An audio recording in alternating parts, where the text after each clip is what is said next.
Had a little stretch, a little breathe, a bit of oxygen perhaps from behind. So I could just start with a new breath.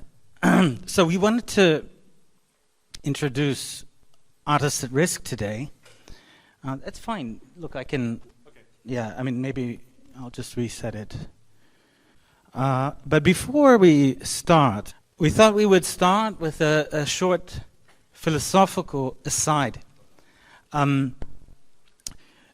I heard a lot of talk today. I heard a lot of way that you're thinking about change, right? You're thinking about, and somehow these creative hubs are in between spaces, right? You're kind of combining so many different genres, sectors, places, people, backgrounds. So I thought maybe we would talk a little bit about our first. Who's a very well-known anthropologist, and his colleague, a very well-known archaeologist. You might have heard the name Graeber before. David Graeber, wrote the book on debt, the first 5,000 years. He was the subtitle. A great book, very interesting book, very important book. And before he passed away, very tragically, early in life, he finished a book called The Dawn of Everything about our prehistory and came up with some very, very revolutionary thoughts about who we actually are. And the reason why it came to mind in this context for us, Marita, Muukkonen, co-director, and myself, Ivor Stodolsky, is that Topia obviously has a reference to the concept utopia, right? And utopia is when the computer works. Now it seems to have crashed my computer, but that's fine. Hello. Voila. Okay, I'll leave it like this so that it doesn't bother anyone. And I'll close that. So utopia. Utopia is a concept that's kind of very, very common. It's something that comes back in European history again and again. And the question is, what does it mean? It means no place. So that's actually what utopia means, no place, a maker space, because you're part of the commons type world somehow, or maybe you have some origins in that way. And they came up with three forms of freedom, which they found in these indigenous communities, especially in the Great Lakes region of what is now the United States, which actually they prove was the seed of the European Enlightenment, which is a remarkable thought. But we won't get into the history of that. But the three freedoms they described was one, and please excuse me, the first one is the freedom to disobey. That means you say, no, that's wrong, I don't like that. And you say, I'm not going to do it. I think that's a basic European freedom too. You can say no. The second being the freedom to create a new social arrangements. Aren't you doing that right now? You're creating a new form of social arrangements. And the third, and this is the one that we're going to be talking about a lot today, is the freedom to go somewhere else. So if you really can't take it anymore, you don't want to be in this space, you can go and sit in another space. And you can go find another group, and another clan, another bunch, and find a new home. And you have a kind of hope, and in some societies, an obligation that they will be hospitable and welcoming and will integrate you and find places for you in their society. And so the classic example they give is that in indigenous U.S. territory, what was called native or First Peoples or Amerindians in the anthropological language, they could leave their clan on one side of the continent, say in Oregon or something, and go all the way to the other side of the continent and say, I'm a beaver. And the beaver tribe there would have to say, well, okay, you're a beaver, I have to take you in, and I have to give you food, and I have to house you, and you can marry my daughter, and it's going to be okay. And that was like a social obligation. So we're kind of from this weird beaver clan called the art world, okay, Marita and I. And we're going to tell you a bit about that. But we also operate in different fields, so we're part of general, more creative worlds, and also in the ecological sense. And just to give us a bit of the background on that, I think we'll start with the history of how we came to be Artists at Risk. I continue. Okay. Yeah, it's basically when we go back to history, that how Artists at Risk came to be, it actually relates to this freedom to disobey. Ivor and I, we have worked together since 2007, and both of us have a background of working with politically engaged art, with activism also outside of art world, and Artists at Risk still is an activist organization, even though it has grown a lot since we started, but that's the spirits.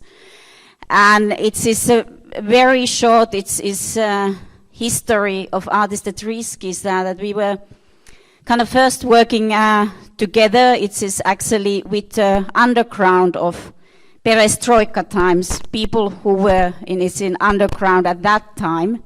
Basically, we co-curated a big exhibition, it says, of perestroika times.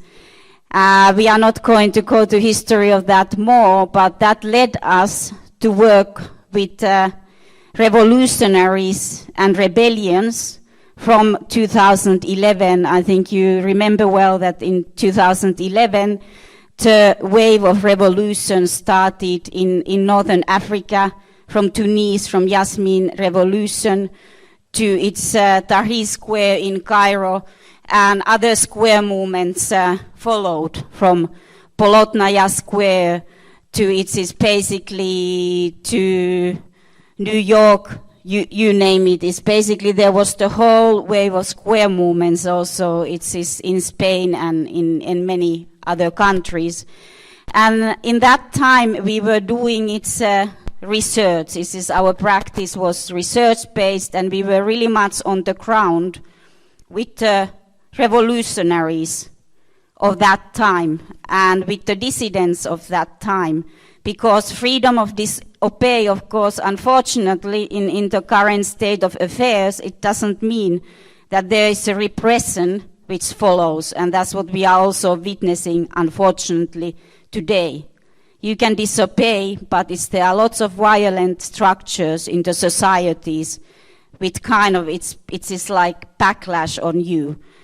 And we were working, it is a lot in Egypt with activists, with art practitioners who were part of the Tahrir Square movement. And basically many of our peers, many of our colleagues we met there, they were in the situation in the project called Back to Square One, referring to that these people went to the street to demand social justice, to demand basic rights and economical rights. It's basically, and that was also connecting the square movement's density context at that time. And it's, of course, it's made sense that, okay, well, we have going to follow. It's when we were curating the project Back to Square One, we had invited the leading singer of Egyptian revolution, Rami Essam, to open the gig. And Sisi was already in power that time, and he had been, actually, it's questioned and tortured by that and we provided him, instead of inviting him to play the opening gig of our curatorial project called To the Square 2, we got him a 3-month visa invitation, and he came to Helsinki, but still today he hasn't returned to Egypt. Stand being where you have that freedom to move elsewhere. And so this was a 10-part kind of iterations of the realigned project, which then led to what we'll show you next, which is the Artists at Risk platform. So, but just to take one, well, maybe we'll come to that at the end. It's better to go to Perpetuum mobile later. So what we're looking at now, and I think we should perhaps go straight to the present, yeah, and we can then go back and forth a little bit as we go. So at the moment, Artists at Risk, or maybe it's good to go through the development, yeah. So, okay, because it's quite complicated. At the moment, we have a very different situation with the Ukrainian, the incursion of Russia, the invasion of Russia. We were constantly told by Ukrainian colleagues, don't call it the Ukrainian conflict. Don't call it really even the Ukrainian war. It's a Russian invasion of Ukraine, or the war on Ukraine. But before the war on Ukraine, we worked in over 26 cities. I think the bio was a little bit from another event where it's kind of a little old. I can just kind of zoom out a bit here, close these application forms, and show you that we've had residents from all around the world, and we've had these blue markers show the actual residency hubs that we've created, and there's about 26 that we had prior to the war on Ukraine. And those included some safe houses in Africa you don't see here. We have a residency in India. We're developing ones in northern Thailand, in Mexico, and other places. They're not here on the map yet. We've been far too busy to deal with our PR operations so much. But so we have basically established something on the basis of what we call the Helsinki model, because that's where we started. It's not really rocket science. It's more or less common sense. And you've been doing it all the time. What it means is you get together a big association of people who can be helpful and think about the needs of those people who are arriving from outside, newcomers we call them, and we work with them as artists. We don't work with them as refugees, as asylum seekers, as Martians or interplanetarians of different colors. We work with them as artists. That's how we started. We're their peers, and they come, and we need to find for them, a paintbrush or a camera or a studio or a sculpture kind of equipment. We need to find all those things. We need a human rights organization. We need a hosting organization. We need a funder. We need to have a venue to do their performance, their concert, the equipment to do that. And so we built what we called an advisory council of all of those institutions in Helsinki. It's like, the Artists Union. We had the Musicians Union before. The filmmakers are involved. All kinds of organizations, PEN Finland, of course. We work with on the international level with PEN International, with various organizations. And we developed the conglomerations are now in Barcelona, in Karlsruhe, in Berlin, in Tunis, which is very important to us because it's a non-Schengen area country, and it's part of the Creative Europe program, which is a really remarkable thing. And we were lucky to be the first kind of round that funded Tunisia. So Marita, you want to continue from there? Second reason, hubs elsewhere than in our pair for artists in residencies is we have an ongoing public call. We get an application, we do the background checks. It's basically we have regional experts. We can only work with art practitioners at risk who are threatened for their artistic practice, for their political activity, because there are lots of applicants, so we can work with the most urgent cases. We work with professional artists, but in our case it doesn't mean that you need an art education. We have brilliant, self-taught photographers who have been award-winning after that. It's same with textile artists, you name it, because in many countries, for example, female artists, they can't study art and so on, so we don't have such restrictions. But it's basically... Europe is fortress, and basically it's challenging to get Schengen visas. Sometimes it can take up to 12 months. It can be a long process, and sometimes artists don't get visas, and therefore we have to do relocations. This is basically outside of Schengen. In short, sometimes regional relocations are also easier for our colleagues and peers, that if there's a theater practitioner who has worked in Arabic, it can be easier to re-establish yourself in Tunis than come to Helsinki, for example. So we also look at this kind of match, that where it makes sense to relocate artists. And it's also good to emphasize that many of the artists at risk residence, they return back. The residencies are everything from 3 months to 24 months. And if the art practitioner can't go back, then we assist in finding the next step.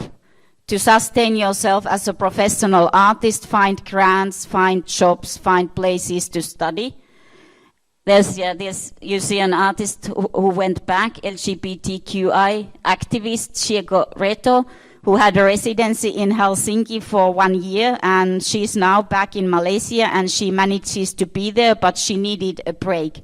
Because for many politically engaged artists, it's very difficult to be politically engaged when you come to a different European country. So here's Isa Tuma, who was one of our first residents already in 2013 from Aleppo. He's back in Aleppo. I said, I need to say that there's no electricity. I have to digitalize my photos, I have to cut my film, and I will go back. And that's what he did, and he found a production company for his film, and he wanted to also work. And for example now, he's doing profound work with young people. Before renovating his apartment, he renovated and opened his art space. He organizes photo courses for his young professionals. He did something called art camping during the war. He has supported a lot with young female artists and so on. But there are very few funding tools actually to channel funds for art practitioners who are engaged and develop democratic developments back in their home regions. And that's something it's basically, we really need effort. It is basically to fund people also back at home who decide to do their work there. That's right. And I mean, Europe is in a state of preparedness for one thing. It's right now really finally gearing up to really deal with a massive invasion of Ukraine. But we're not in the least prepared for the elephant in the room. You know, there's going to be hundreds of millions of people on the move in the next few decades. So when we have hundreds of millions of people on the move due to climate change, we can no longer just say, we'll close the borders. It doesn't work like that. You know, there's a very well-known work we can show you in a moment called, it's called Refugees Will Come. It's not welcome, or, you know, they will come. And it doesn't matter how big or high our walls are. And so this is why we're talking about it in a realistic way. If we want to really strengthen our society, we have to strengthen those societies where these people are from. And we'd have to work with them as our peers. They're our peers. They're just like us. They're doing exactly the same thing. They're making art. They're creating cultural hubs. They're creating their version of Silicon Valley or whatever it is in their places. And we need to they're part of our community as a planetary community. And if we don't help them, if we don't help ourselves, then we're going to be in a real big mess, as we are, you know, already, but it's going to just get worse. And so this idea of funding those, you know, we actually talked to the European Union about this in a very open way, because it's no secret that there's this issue of the third-party country funding, and we have to deal with that, because we're a rich continent. So we should be able to, you know, work on that and fund those people in those places so they have resilient societies that can handle the changes that are coming. And so this is where we kind of also think in a policy direction. But I think now maybe we should turn to the Ukrainian, current Ukrainian situation.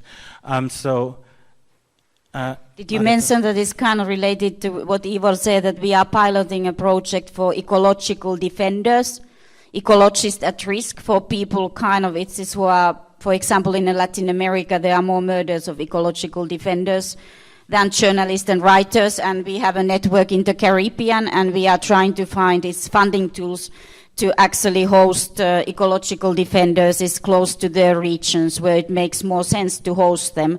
So it is our work is kind of, it's global level. What we are working on is within Artists at Risk and Ecologists at Risk as well. But let's go, it is to current state of our work. It's basically...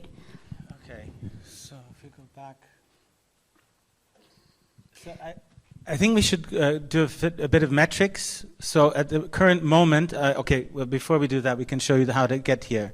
So if you're an artist, you can apply just by clicking on one of these, right? And so at the beginning, on the first day of the war, when the invasion started, remarkably though, we had this forum ready for artists. We've been doing it for 10 years. And we just had, we're still in the course of working on Afghan artists, and that's a lot of people who were not given visas, and we'll get to that in a moment. But what we weren't prepared for, and which is remarkable, is the incredible wave of solidarity in Europe. And that was really, really heartening. It was really amazing. Like, suddenly, we got dozens at first, and then hundreds of applicants to be a host. That is, to give support to artists who are running away from their country, from Ukraine. And so, at the moment, we had to react really quickly. Our inboxes were just filling up with people saying, I want to help. Great. Wonderful. So we created a form, and we now have, like, the metrics we can show you in a sec, right? I think it's now, we have, just in terms of applications from hosting institutions, we have 350 organizations that are willing to provide rest and respite, and also artistic context and ateliers and funding and so on for artists at risk from Ukraine. And we have 1,000 artists and cultural workers who have applied. So that's quite a lot. That's a huge volume, right? And so in order to do that, we developed a new system. Marita, you want to describe the solidarity teams? It's a new thing we developed. Yeah, so it's basically what we did, that we have matchmaking teams we called solidarity teams. So we have 6 Ukrainian colleagues, specialists from different art fields, who are working together with curators and cultural managers from different European countries. And we first developed a model with Sweden, with a network of 75 to 100 art institutions and residencies, and they provide 2 Swedish curators who know well their institutional field. And they work together with the Ukrainian colleagues and peers to do the best possible match for Ukrainian artists fleeing the war. So our Ukrainian colleagues, they talk to the artists, kind of figure out what their situation is, basically language skills, family relations, what would be the best day, what is the artistic field and all the factors. And basically then they think that what is the best kind of European countries is to end up to, or city, because we have hosting organizations all over Europe. But basically this model we developed with Sweden, it's worked really well. And now Goethe Institute joined, and we are doing the same matching model with for Goethe Institute. So basically Goethe Institute is paying salaries for new staff members who are working as a part of our team, and again they make the matches for the German art actors and institutions together with the Ukrainian colleagues. It's very simple model, same regionally in Italy, same in Finland, and so on. And now we will talk about urgencies. It's later on. In this case, Ukrainians luckily can come to Europe without visas, so they can come fast. So we are doing this kind of mass relocation. It's not like with kind of Afghans that you have to get the visas and it goes very slowly and so on. So therefore we developed this kind of matchmaking model which can go really fast, that okay, they see this is a musician, a jazz pianist, so it's good that she's hosted by some kind of musicians union or music institution or so on. So it's very simple model. But we try to avoid the fact that artists who are fleeing the war already, that they need to apply to 20 different residencies or institutions, that they can submit application to Artists at Risk, and Goethe is spreading the link, apply through Artists at Risk, but then they have a database of German institutions, same with Sweden. And we are actually right now hoping that Belgium will also join. We have been developing that, and we had a meeting yesterday, so it's good we were here. So we are trying to kind of basically combine this centralization of applications, but at the same time we decentralize hosting to the networks. And this has been working, it is very well, and I think it's good case study also for future. Of course, we hope that there won't be this kind of mass relocations anytime soon, but as Ivor said, that is unfortunately kind of, we are going through different phases. It's into global developments at the moment. So I think you should I mean, in this context, we also should mention we probably have some Italian colleagues here. There's a network in northern Italy of 40, 50 residents. Puglia region would like to join, I think. Belgium, Marita mentioned. In Finland, we have a kind of network, of course. And there was so in general, we're trying to create a pan-European platform in which we create a matchmaking system which is really quite tailored, even though it is a mass operation, 1,000 applicants, which allows a team of 5 to 10 specialists from Ukraine plus specialists from the local region and national regions to receive them very quickly. And so it's quite a remarkable thing that I think, at the moment we were very pleased to also receive funding from UNESCO for this. And I think we can applaud UNESCO for taking the initiative. Again, better late than never. We asked them for Afghanistan, and they twiddled their thumbs and ummed and hummed and ha'd and all this. But finally, even though all the team wasn't from Europe, they were largely from other places, but it was largely because the funding came from Europe that this time it started. And we're saying, look, this has to happen again, and we need to do this beyond this present war. And everyone's saying that. Goethe is saying that. UNESCO is saying that. Swan is saying that in Sweden.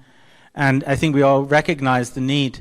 Also, not only for artists at risk. I mean, there could be other people that want to be on the move, as you all seem to be changing. And change requires this kind of thinking, this kind of flexibility, for people to be able to take their talent where they feel it's most needed, and also where they feel they can flourish. And that creates all kinds of new configurations and creativity.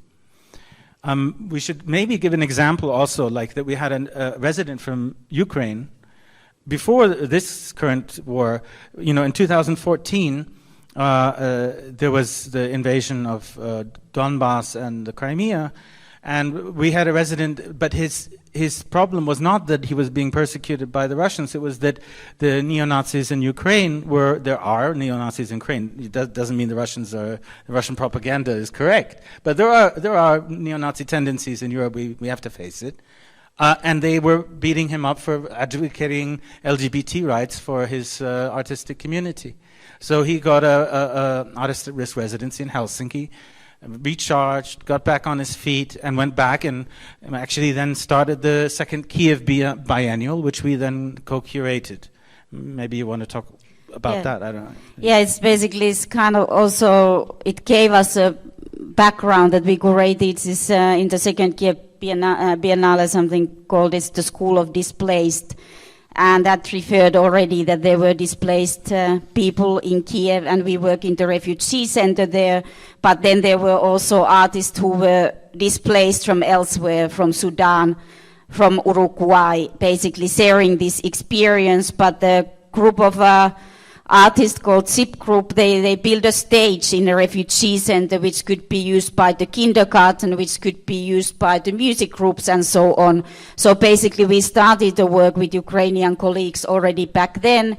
Maybe it's important to mention here also, because we have Ukrainian colleagues and peers here, but we have lots of applicants who can't leave Ukraine. It's these army-age men and also women who want to stay with their families. And now our Ukrainian team members, they have been mapping that how we can start to support residencies within Ukraine together with existing Ukrainian artists in residencies, and give living grants and structural funding, because that's also important, as it was said before, that not everybody can leave, so that you also channel support where support is needed, and it must be your decision whether you stay or leave, and it's really important also to support art practitioners back in Ukraine. Also, it is for people who are in EU area. We have a new call for hosting organizations of Ukrainian artists, even though we have hundreds of hosting institutions, we have 1,000 applicants, so we need more hosts. And we are now facing, it's the second wave of applications that many Ukrainians, they came and they first stayed with their families or friends, but basically now they are looking for residency. So we really do need more hosting organizations, and Artists at Risk can provide emergency grants for 3 months, living grants. If the hosts are providing it's their staff costs and housing, of course we encourage that within EU area always that is basically, especially in Western Europe, that host would try to also provide living grant, but we can do that. It's basically, so please spread the word in your networks that become a host for artists at risk, because we really, really need that. It is also within EU area, so that's kind of something we hope everybody will do. How are we doing for time? We were only an hour late, I think. Yeah. I think we should just briefly talk a little bit about our programs, discursive programs. So we curate shows, we do exhibitions, conferences, concerts, and so on. We also help to produce plays and dance performances and so on as part of the work of our residents. So we currently have one of the members of the government in exile of Belarus as a resident in Helsinki. He produced a play. It's been put on in, I think, 150 different festivals, and we produced it at the Helsinki Music Center, a big stage, very beautiful. He was at the Orwell Day, the George Orwell Day at the CCCB, and so on. So, but here's a conference I'm just showing you on the screen at the Center for Art and Media in Karlsruhe, which is one of the biggest museums in the world. And it's a remarkable institution because it combines, research, art, media, all kinds of different ways of seeing things. And this conference here, actually, you should see some kind of interesting configuration. Here's an Egyptian. This is an Iranian based in the UK who's one of the leading filmmakers of Iran, who has managed to get about 200 filmmakers out of Iran and many more out of Afghanistan. And here we have the leader of the Roma ERIAC, the European Roma Institute of Art and Culture, a very prominent woman. And here we have an Indian filmmaker, very interesting guy. He's not an artist at risk resident at all. He founded Artist at Risk residence in India for us. And here is Maria Alyokhina. You might know her. She recently escaped Russia dressed as a pizza delivery girl or something like that. You know the story, right? It was in the New York Times. She escaped after having really shown the government that, and continues to do it on tour, how the change will also come from inside Russia. And this is where we have to be very fair about the way we work, and we have to be very careful. We have to do background checks on our residents when they apply to make sure we don't get regime-friendly people, either from Russia or from Iran or wherever it may be. But we can't deny an Afghani artist a residency just because the Taliban is in power. And like the same way, we couldn't deny somebody from Russia a residency just because their dictator happens to be in power. So this is the policy we pursue, and I think we try to keep it as even-handed as possible. It's very hard for our Ukrainian colleagues, but many of them really understand that because they know and they feel that the change will come also from within the countries that are the problem. So here's just an example of like the names of those people in this conference, and you can watch as usual, you can watch the thing. Marita, you want to go back a bit to Perpetuum Mobile and ecologists at risk, maybe? So just to wrap it up, so just to see that our organization as a whole has developed over the years, and this is just a kind of small overview of the things we've been doing. Artists at Risk is the biggest thematic platform, but we've done Realigned. We showed you something from that. Pluriversity was something which included something called the European Commons Assembly, which we did in Brussels here, and was an attempt at creating kind of commons thinking around a European identity. And you can see a few of the other ones, but Ecologists at Risk, I think, is the most significant new program that we're going to develop. Do you want to say a few words before we then wrap it up? Yeah, sure. So I think it was already mentioned, but it's, as the name say, that Ecologists at Risk is a program for ecological defenders who are activists, who are, it's basically, it's at high risk in many areas, including Europe at the moment, and basically the need is big, and we have noticed it in our work kind of clearly. So they also need safe spaces, but when it comes to ecologists at risk, it's often, it makes more sense to do relocations close to where they live.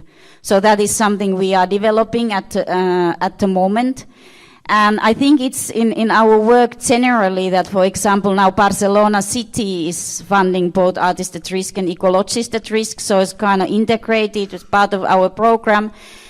But we also hope that it's when we are going through, like, it's new wars, new crises, it's we try to develop long-term cooperation with our partners and also with our Ukrainian colleagues. We have been talking about it, that is we would like to support kind of establishing new hosting and residency kind of cooperation, that one day when the war is over, we can continue to cooperation, that maybe it's possible to host artists at risk, ecologists at risk in Ukraine. That basically it's, as we call the solidarity teams, we are dealing with solidarity.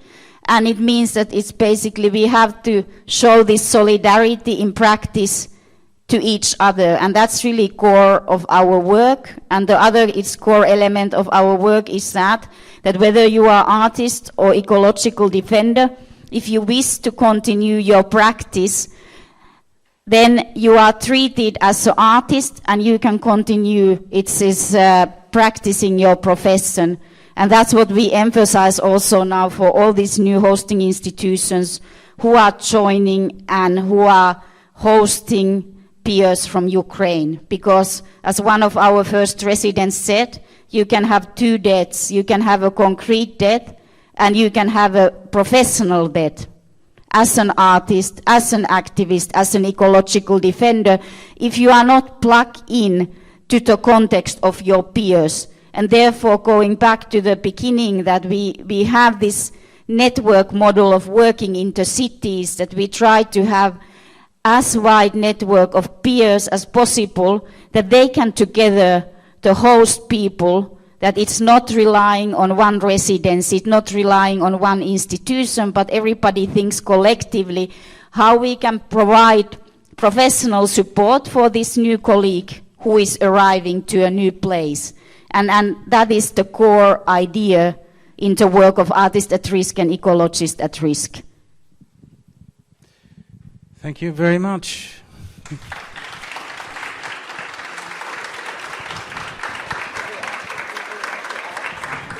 Yeah, if there are any questions, we would be happy to answer any inquiries.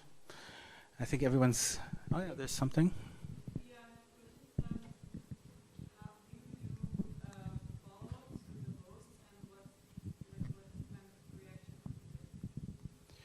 Okay, so we start with right now with Ukrainian artists coming. We have a 3-month emergency grant, and we sometimes also have now, with a lot of donations coming in for this particular issue, sometimes can fund also even accommodation in places like Ukraine where they need to build them up. But we can renew the grant occasionally, so it can be continued. The follow-ups, we generally always work with alumni, so the first thing we do is before they even arrive, and this is the normal 26-city kind of network, and we're building, luckily many of the ones joining with Ukraine are going to stay, but what we do is we prepare for many months before they arrive, and we think about how they can continue after the 3 months or 6 months or 24 sometimes, if it's a really difficult case. So we help them apply for grants. They only stay legally, so we don't really advise asylum in any case.